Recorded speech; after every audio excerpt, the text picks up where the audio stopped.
कच्ची पगडंडी के पास एक टूटी सी झोपड़ी में महेश और उसकी पत्नी सरोज रहते थे। महेश पास की मील में मजदूरी करता था। दिन भर बोरियां ढोता, पसीने से तरबतर हो जाता। वहीं सरोज सुबह सुबह जंगल जाती, सूखी लकड़ियां बटोरती, फिर घर का सारा काम संभालती। दोनों का जीवन तंगी में बीत रहा था। एक दिन महेश जैसे ही काम पर जाने के लिए घर से बाहर निकला, वैसे ही तेज बारिश शुरू हो गई। ये देख महेश परेशान हो उठा। सरोज घबराकर बाहर आई। सुनो जी, आज मत जाइए काम पर। देखिए बारिश कितनी तेज हो रही है। अगर आप भीग गए तो तबीयत खराब हो जाएगी। सरोज, अगर आज नहीं गया तो मालिक बहुत डांटेंगे। पहले ही पिछले हफ्ते एक दिन छुट्टी ले चुका हूँ। अगर नौकरी चली गई तो घर कैसे चलेगा? पर आपकी जान से बढ़कर क्या है। 2 वक्त की रोटी कहीं से भी जुटा लेंगे, पर अगर आप बीमार पड़ गए तो। तुम फिक्र मत करो, मैं संभल कर जाऊंगा।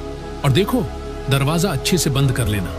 इतना कहकर वह साइकिल पर बैठ गया। तेज बारिश और हवा के बीच वह आगे बढ़ने लगा। ठंडी हवा शरीर को कंपा रही थी। करीब 1 घंटे की मशक्कत के बाद वह मील पहुंचा। तभी मील मालिक, मोटा सा आदमी, हाथ में छाता लिए आया। अरे महेश, जरा इधर आ।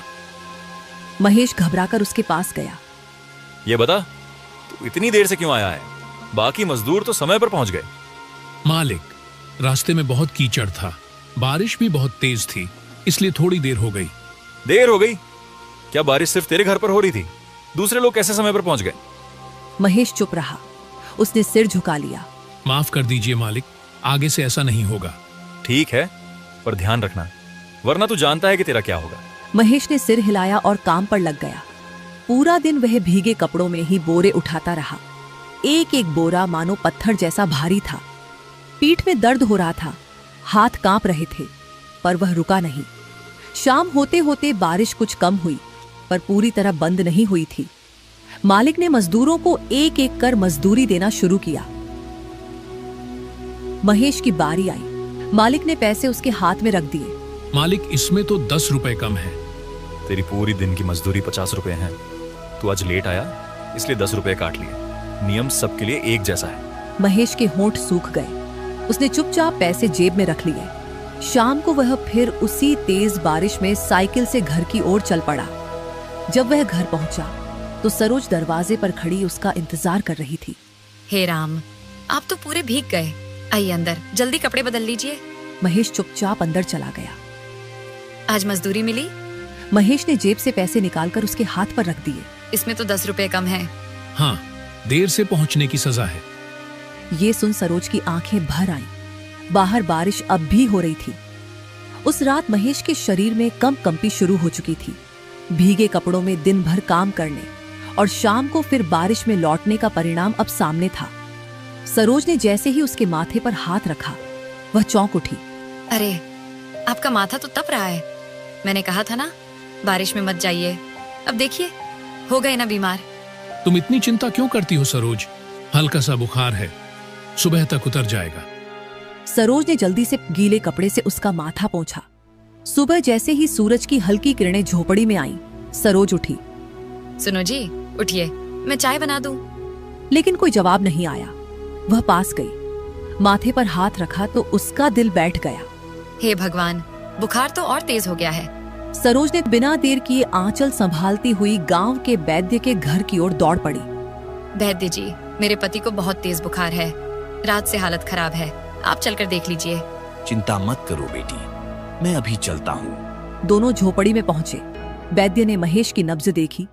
बारिश में अधिक भीग जाने और ठंडी हवा लगने से बुखार शरीर में गहराई तक उतर गया है। इसे ठीक होने में कई दिन लग सकते हैं। दवा समय पर देना और इन्हें पूरा आराम कराना। वैद्य जी, हम गरीब लोग हैं। अगर ये कई दिन काम पर नहीं गए तो घर कैसे चलेगा? धैर्य रखो बेटी, पहले स्वास्थ्य जरूरी है। भगवान सब ठीक करेंगे। वैद्य दवा देकर चले गए। दिन बीतने लगे।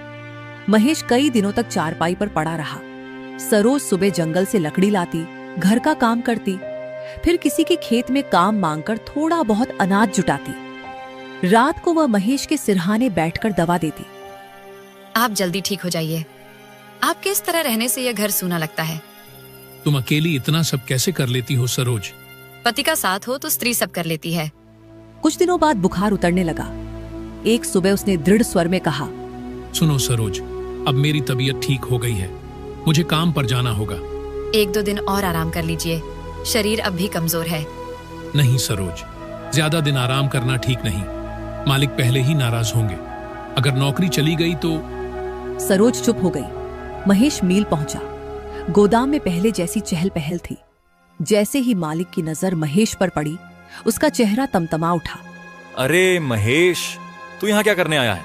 मालिक, मुझे बुखार आ गया था, अचानक हालत खराब हो गई, इसलिए आपको बता भी नहीं पाया। अब तेरा कोई बहाना नहीं चलेगा, तूने कई बार ऐसा किया है, लेकिन अब नहीं। मालिक, मेरी मजबूरी समझिए, मैं सच कह रहा हूं। चुप, मुझे तेरी कहानी नहीं सुननी।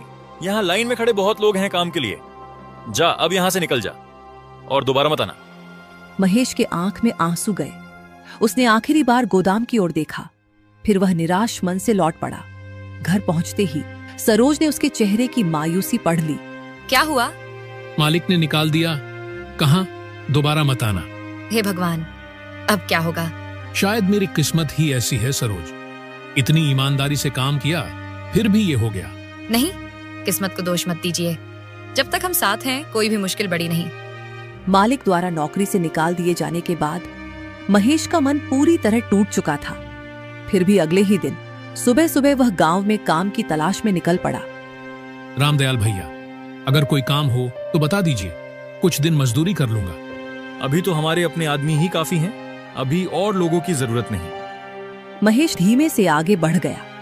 फिर वह बनिए की दुकान पर पहुंचा, पर उसने भी मना कर दिया। महेश समझ गया, यह सिर्फ टालने का तरीका है। पूरा दिन यूं ही बीत गया। निराश मन से वह घर की ओर लौट रहा था, तभी पीछे से आवाज आई। अरे महेश, क्या बात है? बड़े निराश लग रहे हो। क्या बताऊं भैया, मील से निकाल दिया गया। कई जगह काम मांगा पर कहीं कुछ नहीं मिला। ओह, ये तो बहुत गलत हुआ तुम्हारे साथ। मेहनती आदमी के साथ ऐसा व्यवहार ठीक नहीं।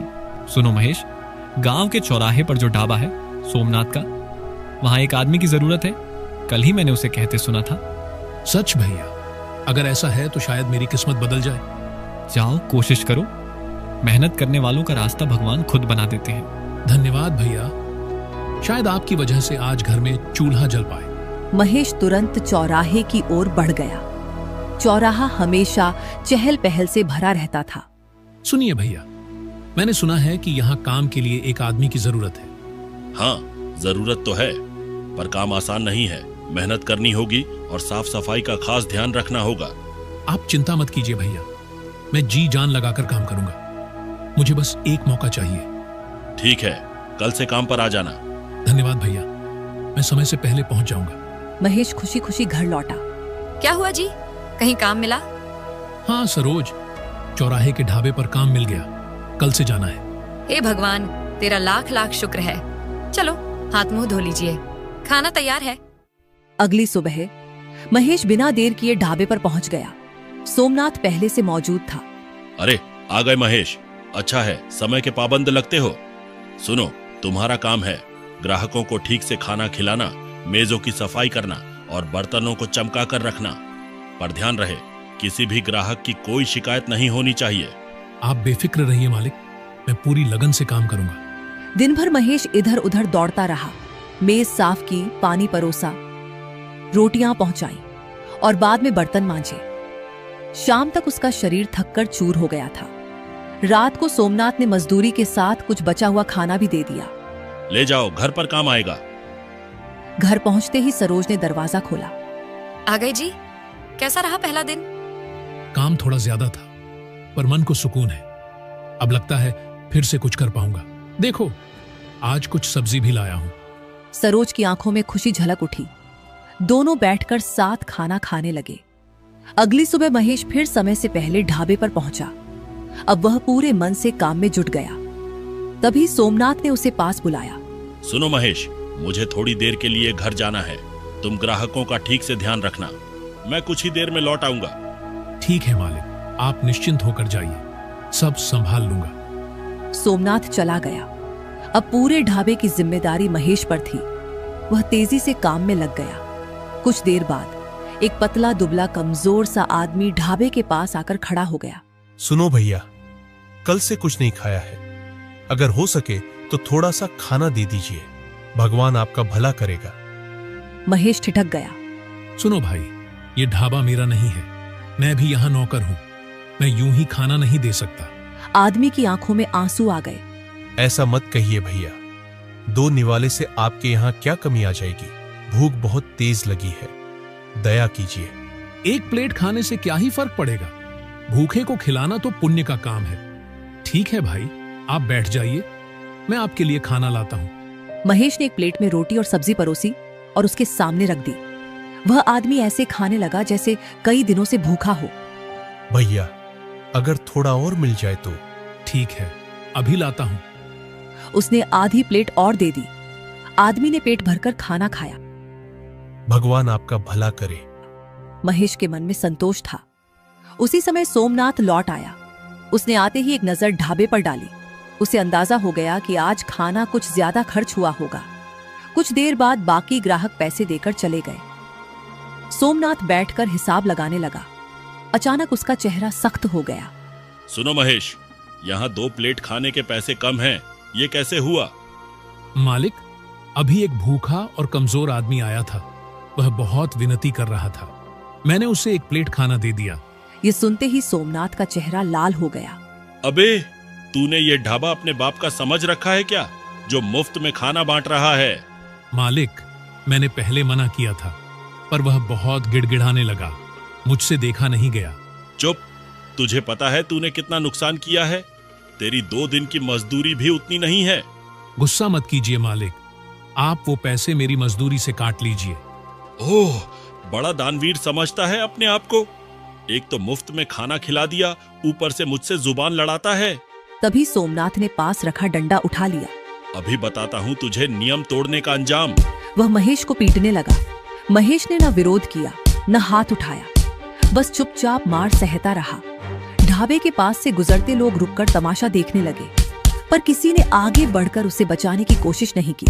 महेश के शरीर पर डंडे के निशान पड़ गए और आंखों में आंसू थे। उठ और यहाँ से निकल जा, तू मेरे भरोसे के लायक नहीं है। अब तक तूने जो भी काम किया, उसके सारे पैसे उसी खाने में कट गए जो तूने मुफ्त में खिलाया था, समझा? ये सुनते ही महेश की आंखों से आंसू बह निकले। वह धीरे धीरे उठकर बिना कुछ बोले ढाबे से चला आया। शाम ढल चुकी थी। घर के दरवाजे पर सरोज खड़ी उसका इंतजार कर रही थी। जैसे ही उसने महेश को देखा, उसके कदम ठिठक गए। अरे ये क्या हुआ जी, आपकी ये हालत कैसे हुई? सरोज, यह सब ढाबे वाले सोमनाथ ने किया है। मैंने गलती से एक भूखे आदमी को मुफ्त में खाना खिला दिया। क्या? भूखे को खाना खिलाने पर उसने तुम्हें इतना मारा? सुनो जी, अब हम चुप नहीं रहेंगे, बहुत हो गया। कभी मील कभी ढाबा, हम कब तक इन लोगों का अन्याय सहते रहेंगे? चलो सरपंच से शिकायत करते हैं। नहीं सरोज, मुझे नहीं लगता कि सरपंच हमारी बात सुनेंगे। क्यों नहीं सुनेंगे? क्या इस दुनिया में गरीब की कोई जगह नहीं है? कल हम सरपंच के पास जरूर जाएंगे। महेश चुप रहा। उसके मन में अपमान की आग जल रही थी। अगली सुबह गांव के चबूतरे पर सरपंच कुछ लोगों के साथ बैठे थे। महेश और सरोज वहां पहुंचे।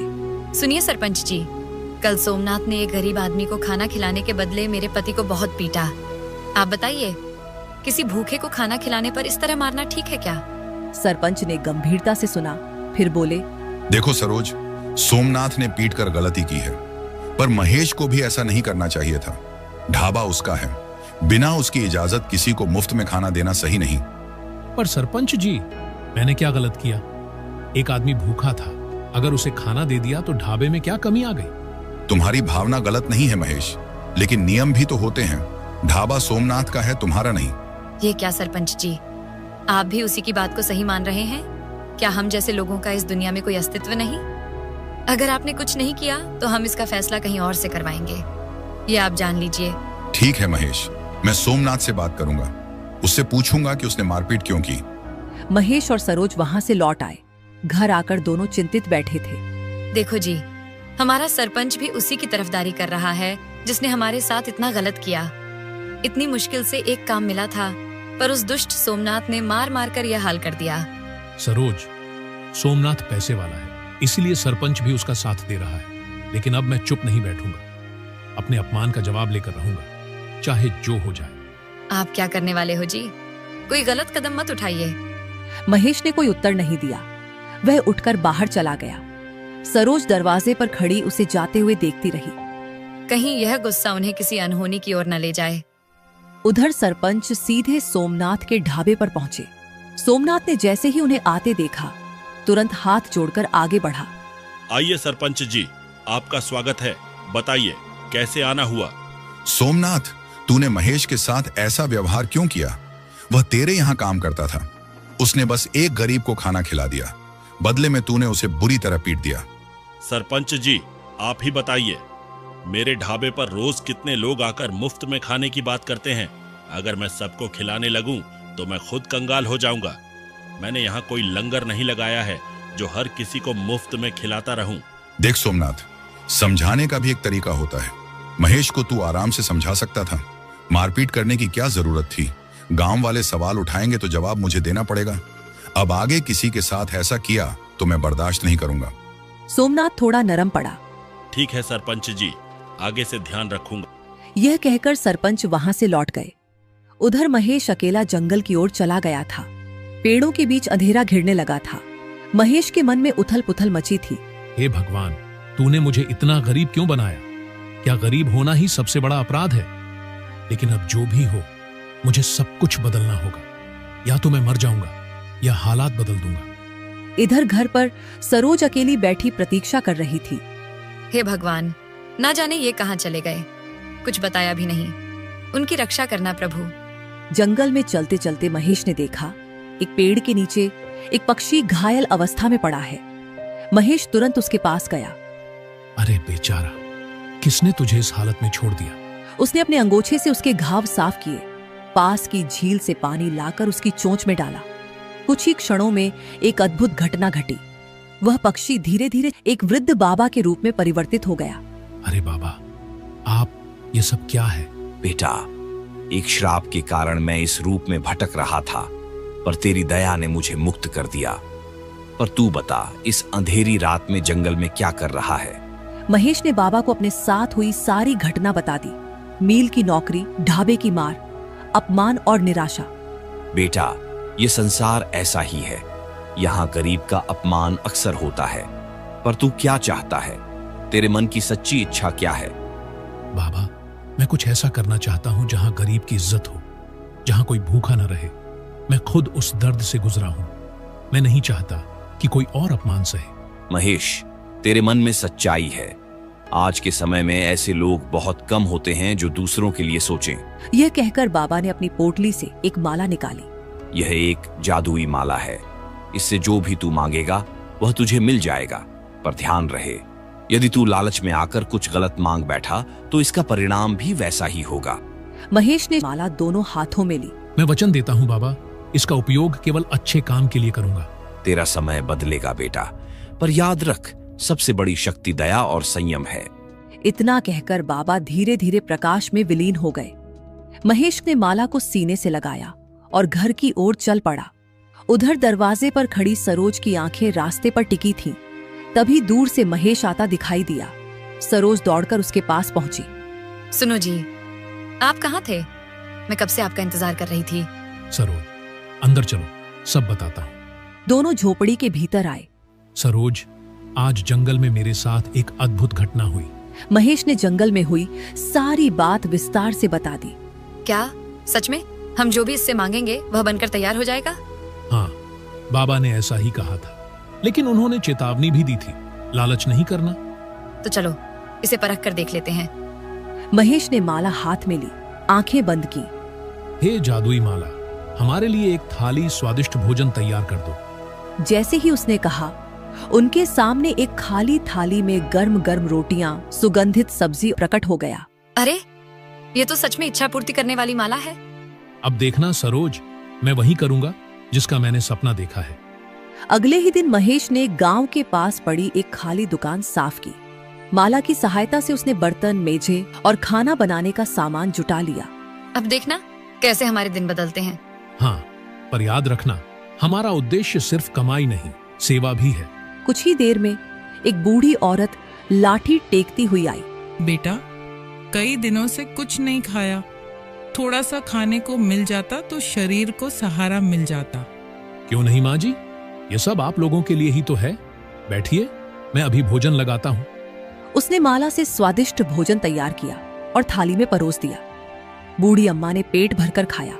कुछ देर बाद बो महेश से बोली, बेटा, यह खाना तो बहुत स्वादिष्ट है, भगवान तुझे खूब आगे बढ़ाए।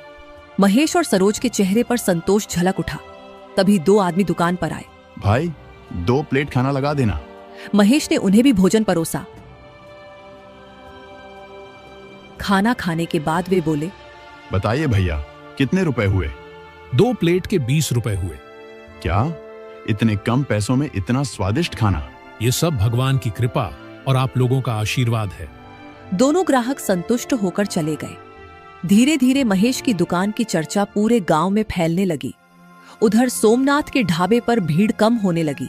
आखिर लोग मेरे ढाबे पर क्यों नहीं आ रहे? सोमनाथ भाई, तुम्हें पता नहीं, गांव में महेश ने नई खाने की दुकान खोली है।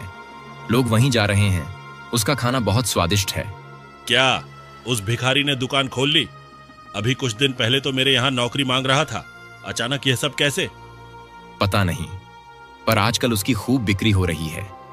सोमनाथ के मन में जलन और संदेह घर करने लगा। कुछ तो रहस्य है। बिना पैसे के अचानक दुकान कैसे खोल ली? जरूर कोई चाल है। अगली सुबह महेश और सरोज घर के अंदर बैठे बातें कर रहे थे। तभी दरवाजे पर जोर से आवाज गूंजी। अरे महेश, जरा बाहर आ। सोमनाथ की कड़क आवाज सुन महेश भी घबराया हुआ बाहर आया। सोमनाथ, तुम यहाँ क्या करने आए हो? महेश, अभी कुछ दिनों पहले तक तेरे पास पहनने को ठीक कपड़े नहीं थे और अब तू दुकान चला रहा है। लोग तेरी तारीफ कर रहे हैं। ये सब अचानक कैसे हो गया? कुछ नहीं सोमनाथ, ये सब भगवान की कृपा है और मेरी मेहनत है। अबे, मेहनत तो तू सालों से कर रहा था, लेकिन ऐसा चमत्कार कभी नहीं हुआ। सीधी तरह बता दे, वरना याद है ना पिछली बार क्या हुआ था? महेश का चेहरा पीला पड़ गया। उसे पुरानी बेइज्जती याद आ गई। डरते हुए महेश ने बाबा द्वारा दी गई जादुई माला की सारी कहानी सुना दी। ओह, तो ये राज है। चल, हमें भी दिखा वो माला। महेश उन्हें अंदर ले गया। कमरे के कोने में रखी छोटी सी अलमारी से उसने माला निकालकर दिखाई। सोमनाथ ने माला हाथ में ली और लालच भरी आवाज में बोला, हे जादुई माला, मुझे बहुत सारा धन, सोना चांदी दे। कमरे में सन्नाटा छा गया, लेकिन कुछ नहीं हुआ। ये सब ढोंग है, तू हमें बेवकूफ बना रहा है। सुन ले महेश, तू बहुत चालाक बन रहा है, लेकिन मैं सच्चाई पता करके रहूंगा। इसके बाद सोमनाथ अपने आदमी के साथ वहां से चला जाता है। अगली सुबह महेश लोगों को खाना खिला रहा था। इस बार और ज्यादा ग्राहक महेश की दुकान पर थे। महेश भैया, आप बहुत अच्छा काम कर रहे हैं। ऐसे लोग ही समाज में नाम रोशन करते हैं। धन्यवाद भैया। बस इसी तरह आप लोगों का आशीर्वाद बना रहे, यही मेरे लिए काफी है। उधर सोमनाथ के ढाबे पर कोई नहीं था। वह गुस्से में इधर उधर टहल रहा था, क्योंकि ग्राहकों के ना आने की वजह से उसकी आमदनी भी कम हो गई थी। यार, समझ नहीं आ रहा, आखिर महेश ये सब कैसे कर रहा है? उसने मेरे सारे ग्राहक छीन लिए। लेकिन हमने तो उस माला से भी मांग कर देख लिया, पर उसमें तो ऐसा कुछ नहीं निकला। जरूर कोई और वजह है। जो भी हो, अगर उसकी दुकान इसी तरह चलती रही तो मैं तो भूखा मर जाऊंगा।